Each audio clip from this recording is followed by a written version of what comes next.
It's now time for The Journal, WBGU-TV's award-winning public affairs program, with your host, Steve Kendall. This is where your community matters.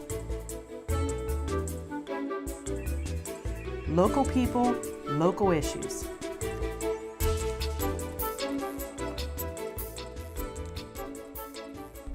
Hello and welcome to The Journal. I'm Steve Kendall. Monday, January 21st is Martin Luther King Jr. Day. And what that means in the city of Bowling Green and for Bowling Green State University is a day of service, and in this case, several days of service. Numerous organizations in the BGSU community partner for this event. Later on, we'll be joined by Meghan Horn, Student Athlete Services Assistant Coordinator from BGSU. And from the Brown Bag Project, Food Project, we'll have Amy Jo Holland, Amy Jeffers, and Marty Sears. But first, we're joined by Paul Valdez and the mayor of the city of Bowling Green, Richard Edra. I want to thank you guys for being here because this is very much a BGSU City of Bowling Green partnership and collaborative. So let's talk a little bit. Yeah, let's talk a little bit about that. And again, thank you for being here today. Appreciate that. But well, thank you for having us because I think it recognizes the significance of the event, events, I should say, because we have more than one, but we will be on the 18th, Martin MLK Jr. Day recognition, starting at 1 o'clock at Wood County District Public Library, and we'll kind of kick things off. And Dr. Christina Lunsford from the university will be our featured speaker, and we'll also be doing the Drum Major for Peace Award, which we do every year, and there'll be other recognitions, but I'm very grateful to the work of the Human Relations Commission, the city's longtime, hardworking Human Relations Commission. And Steve, this will be the 30th year for the city of Bowling Green. Okay, I was going to ask because I know it's a long Martin term. Luther King Jr. Day. Yeah.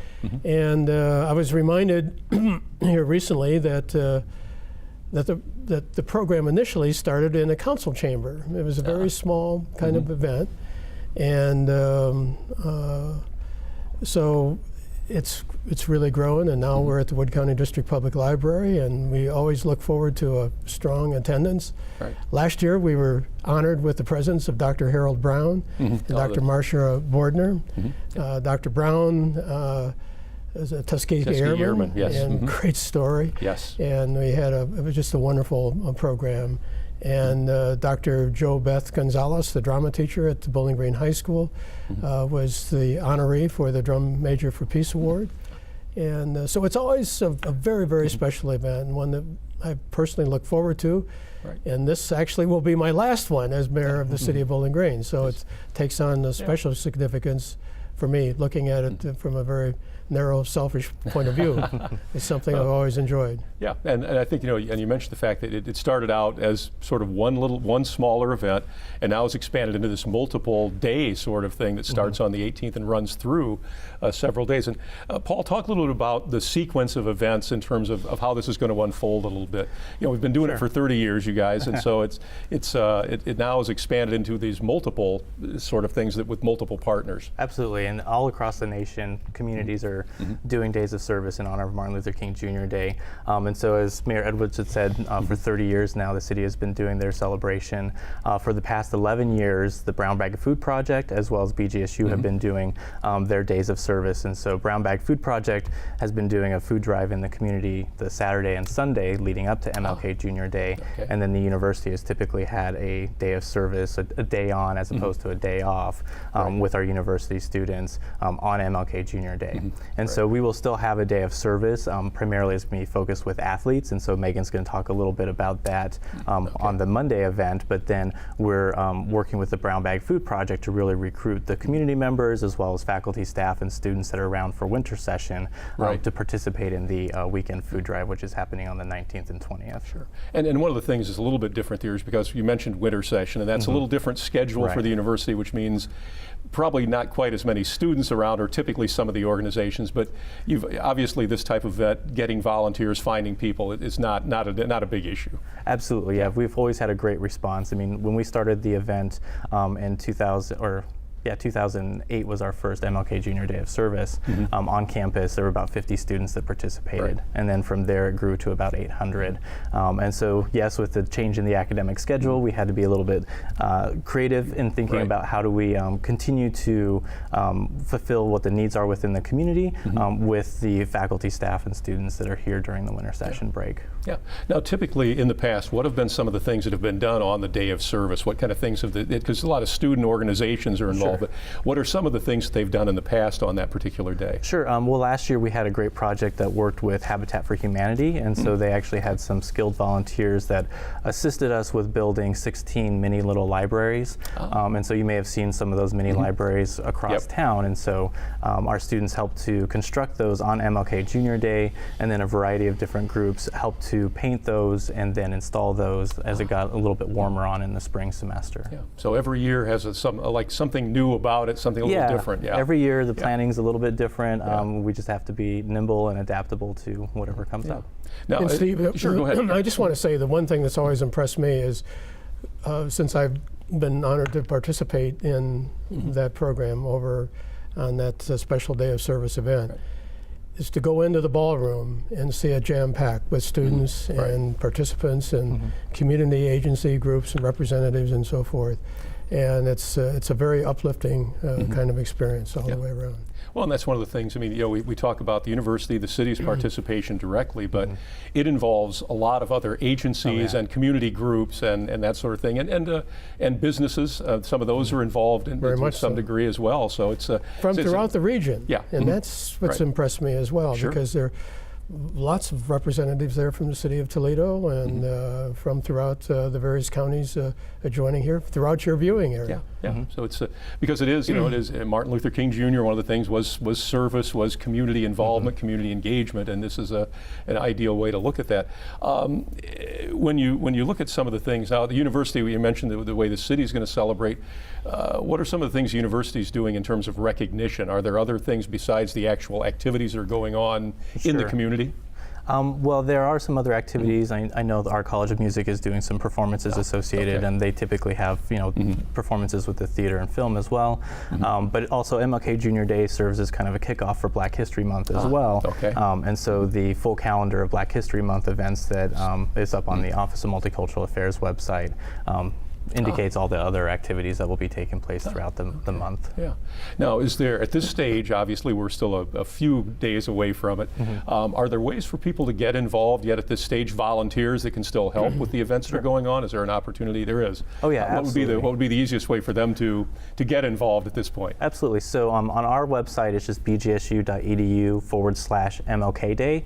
And that'll get you the information about how you can participate as a volunteer with the food drive. But we also are taking donations for the food drive, so if you wanted to drop off donations at Grounds for Thought on January 19th or 20th, those are ways that people can contribute if they don't want to be volunteers on the day of.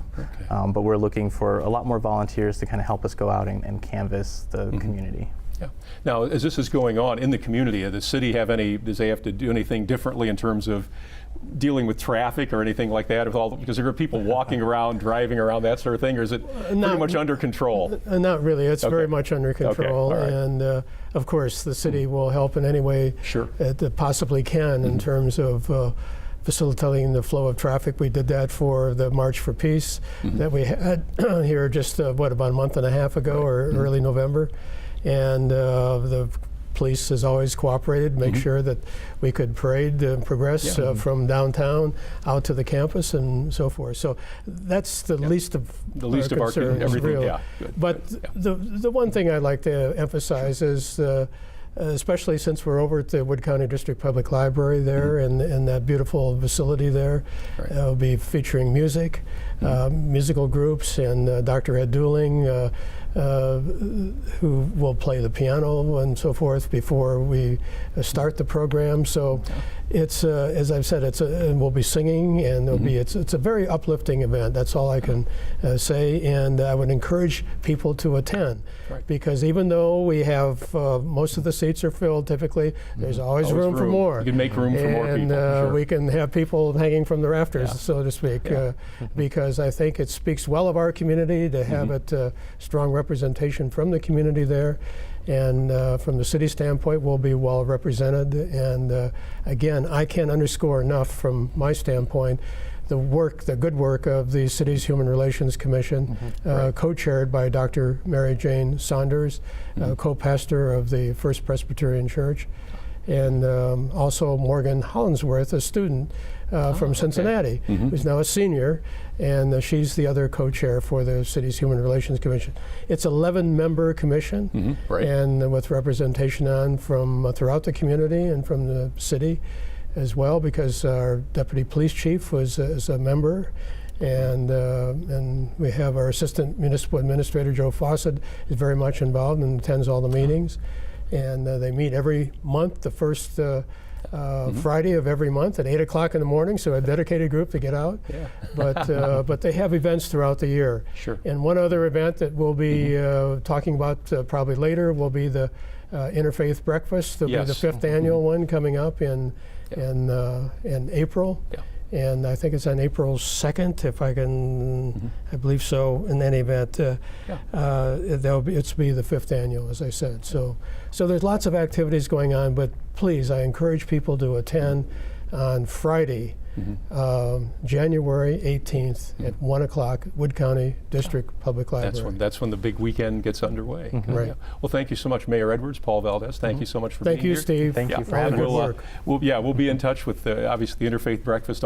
We always like to talk about that. So thank you for mentioning that, and we'll continue on. We'll be back with more about the Martin Luther King Jr. Days of Service here on the Journal in just a moment. Thanks for staying with us here on the Journal. In our second segment, we're going to talk with a couple of representatives from the Brown Bag Food Project and also someone from Bowling Green State University, because very much a collaborative effort, as everything with Martin Luther King Jr. Day service is. I'm joined this time by Amy Jeffers and Amy Jo Holland from the Brown Bag Food Project and Marty Sears from BGSU. So let's first of all talk a little about the Brown Bag Food Project. For folks who don't know what that is in general, then we'll talk a little bit more about how the involvement takes place for MLK Jr. Day this year. Okay, so Brown Bag Food Project, we are a local nonprofit, and we serve everybody that lives in Wood County. Okay. It's somewhat of a typical pantry, although we also offer fresh produce. We do hygiene items, pet food, baby items, and so a little bit of everything. And if somebody is in need, they can come to us, and we will give them 5 to 7 days worth of supplies. We don't vet our clients. It's there for anybody that needs help. Yeah. And you're located here in the city of Bowling Green? Right. We are at 115 West Mary. Oh, okay. So. All right. Yeah. And online, there's probably access, or there's a website or somewhere for the access as well. So brownbagfoodproject.org. Okay. We also have a fairly active Facebook page too. Okay. So. Now, in terms of this particular event, because we're talking about the Martin Luther King Jr. Days of Service, the Brown Bag Food Project's been involved for a number of years.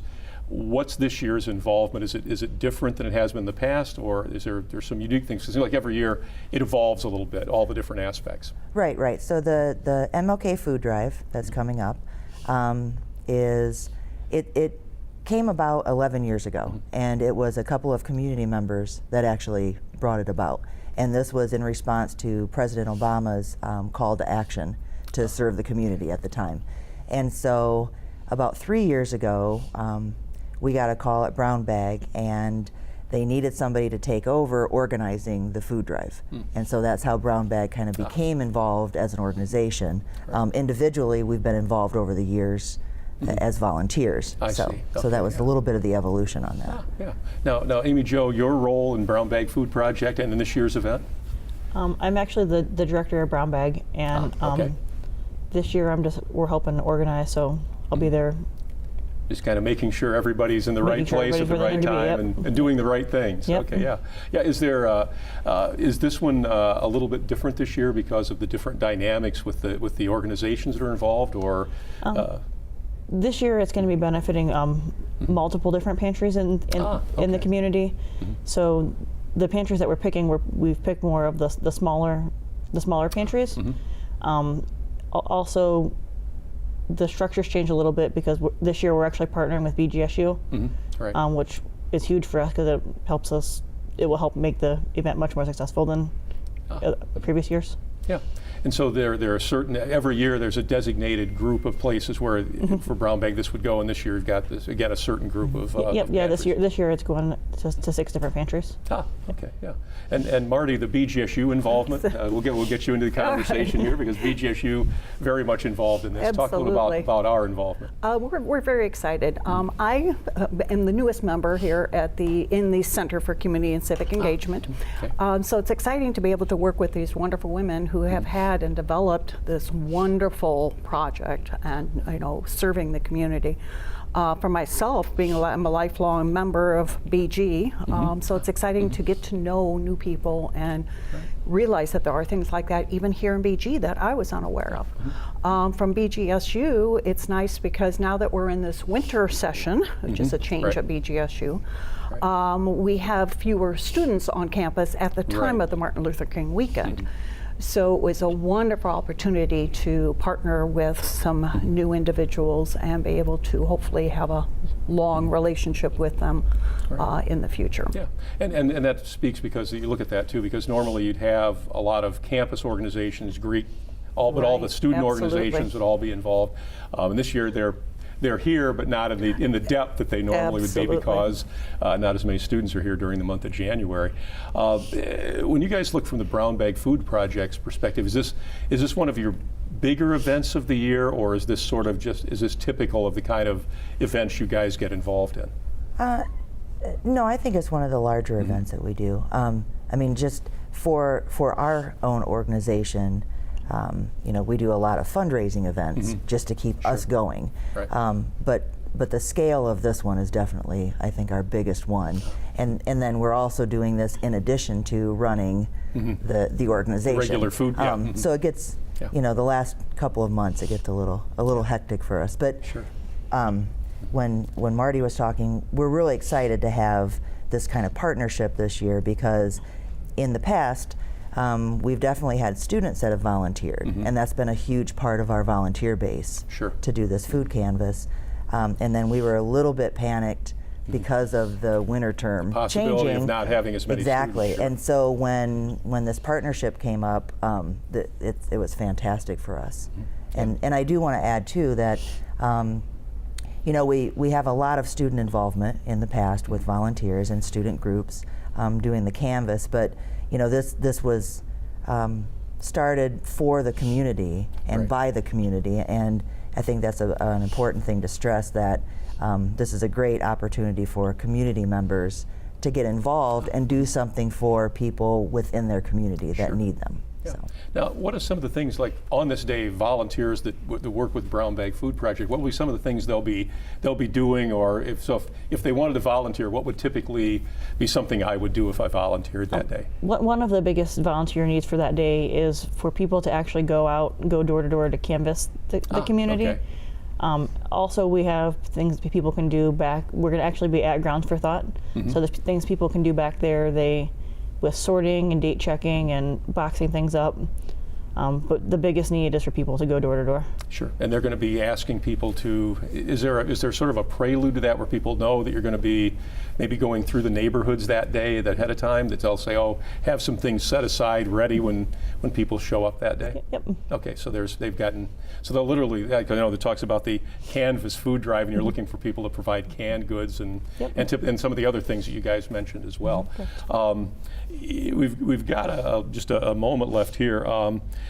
In terms of things that people should make available, what are some of the things that you would like people to provide as these volunteers go door to door? What are some of the things you really would like them to have available that day? Usually non-perishable canned goods are good. We prefer that the things be usable items, so by that I mean not expired, not half-eaten jars of peanut butter. I mean, things that are basically if you wouldn't eat it, we don't recommend it. Gotcha. Sure. Understand. Yeah. Yeah. You want consumable things that are Yeah, new, basically new in the package, in essence. Yeah. Great, For all intents and purposes. Yeah. Okay. Good. Well, Marty Sears from BGSU, thank you so much. Amy Jo Holland and Amy Jeffers from Brown Bag Food Project, thank you so much for being here. Much success. And again, you can find you guys are located on Facebook. You've got a web page, and of course, a location right here in the city of Bowling Green on Mary Street. So people can find you fairly easily. We appreciate that. So, well, thanks for coming on and talk about this, and much success for your event this year. Thank you again. Thank you. We'll be back in just a moment to talk about student athlete involvement in this event here on the Journal on WBGU-TV. Thanks for staying with us here on the Journal.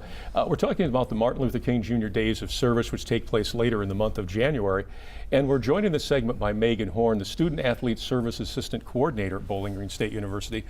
Student athletes have been a big part of this event year after year after year. So let's talk a little bit about some of the things that the student athletes have been involved in years past, and then talk about what's going to happen this year. Sure. Well, thanks for having me thank on. you. I'm Sure. excited to be on to tell the student athlete perspective for this day. The past couple years, we've simply just gone to the ballroom.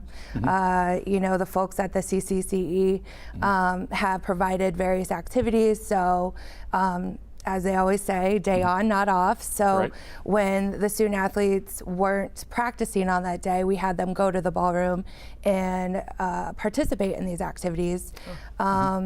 They're very simple. There were no community members, so they didn't really understand why they were doing them. But we asked them to help out, and of course they know that it was going to a greater good, so they would always come and participate. So they would give an hour of their day. We had all 400 of our student athletes participate. So they always took action on that day. So obviously this year with the winter session provided a little unique situation. So working with Paul and V in the CCCE,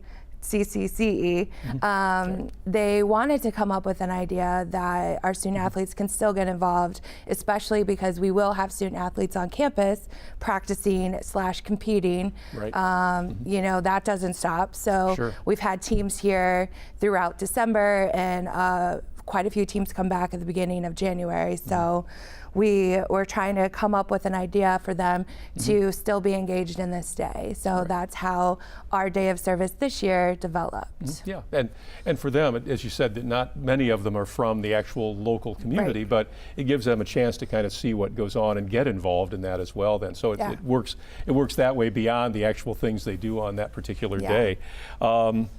What is the plan for them this year then? What things are set up for them? Is it similar to years past, or is there something a little different this year? We're going completely different with Scotch. I just heard that on here today of the old years past. It kind of came from two ideas that have been in the works the past couple years. The first one being Jeff Hill with Eastwood, the athletic director. He brings, hundreds of student athletes on campus for one day in September for this leadership academy. So we're like, okay, we should really start trying to get more involved with those student athletes to build a partnership and the leadership skills.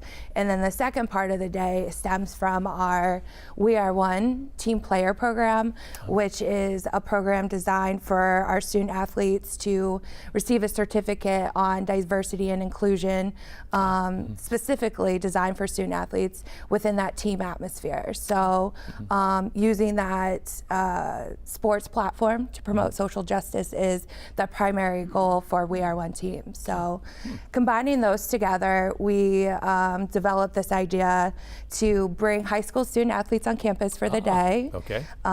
We are going to show them, it kind of have 3 sections. We are bringing those kids, we have around, I think it was 70, 80 kids coming on campus. They are from local, Northwest. We have some Toledo schools coming. I know Fostoria is coming. Eastwood, of course, is coming, as well as some other local schools. So we're excited because the first half is going to show them around campus, show them what a college campus is like, and then provide facility tours within our athletic department and actually have them see some practices. So that's the first part of the day.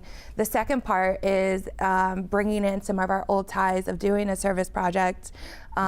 For an hour, we are bringing our BGSU student athletes that are on campus with the high school students to do a service project. Right now, hopefully we're going to get Project Linus, which is the blanket for hospitals, working on a few others to solidify that activity, and they'll eat lunch and kind of hang out. But the most important one we feel is the final step is doing this inclusive leadership workshop, which is having our student athletes, some from the player program, but other student athletes to come together and really workshop some of the stereotypes that are involved with today's world, and also mental health, because it's such a big topic now that we just want to make sure we're developing those high school student athletes to, you know, understand what's going on in the world. And yeah. Well, and I think, and the other thing too, it does also give them an idea of the environment for student athletes at the college level, because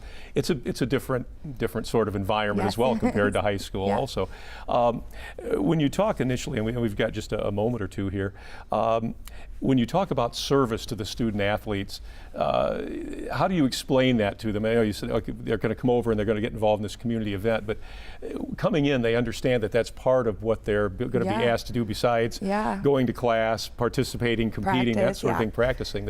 That's part of parcel of being a BGSU student athlete. Yeah, it's one of our pillars in student athlete services. We really think this is a huge part of being a leader. You know, you're the civic servant, getting out, building connections in the community. We have well over 2,000 hours so far. Community service just from all of ours. You know, gymnastics has 681 just alone. So we get requests and we want to help. We're trying to build that connection with the community and, you know, get them to come to our events and get them, you know, let them know we're here to help them in any way possible. So. And if someone does want to involve student athletes in it, would you be the contact, or who should they contact? Yeah, we actually created, we get so many requests every year, and, you know, we always try to help out as much as we can. But we developed this year, I worked with our website people, and we have a request form on our website. So that's why you get like requests everywhere. And so this is I'm like, can we just get one request and one form what with you need, the right information, how many people, you know, what teams maybe. So, and we always try. We've had a few requests this year, and I think it's a great tool to utilize. Good. Well, Meghan Horn, thank you so much for coming on, talking about the MLK Jr. Day of Service and the student athletes' involvement in that, and their year-round involvement in all these other activities as well. Also want to thank Amy Jo Holland and Amy Jeffers from the Brown Bag Food Project, Marty Sears from BGSU, Paul Valdez from BGSU, and also Bowling Green Mayor Richard Edwards. You can check us out at WBGU.org and catch us each week here on WBGU-TV. We'll see you again next time on The Journal.